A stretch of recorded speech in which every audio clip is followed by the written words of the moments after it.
প্রিয় নবীজি বলেন যে আমি ওই ব্যক্তিকে জান্নাতের আঙ্গিনায় একটা ঘরের সুসংবাদ দেই যে তর্ক করার সময় নিজের সঠিক, সে হকের উপর আছে এটা জেনেও সে তর্ক করে না, তর্ককে, আর্গুমেন্টকে, ডিবেটকে স্যাক্রিফাইস করে যে না আমি ঝগড়ায় যাব না, যদিও সেই সঠিক।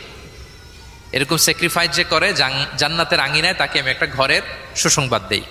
এরপর প্রিয় নবীজি বলছেন অবি বাইতিন ফি ওয়াসাতিল জান্নাতি লিমান তারাকাল কাযিবা ওয়া ইন কানা মাজিহান।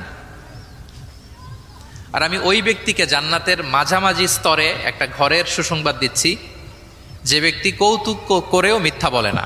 হি was kidding, he was joking, but he never tells a লাই।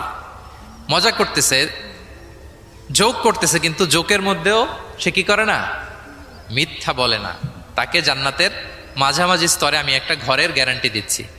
এরপর আল্লাহ রাসূল সাল্লাল্লাহু আলাইহি ওয়াসাল্লাম বলতেছেন ওবি বাইতিন ফি আ'লাল জান্নাতি লিমান হাসানা খুলুকা। আর আমি এট দ্য ভেরি হাই, মানে পিক অফ দ্য প্যারাডাইস,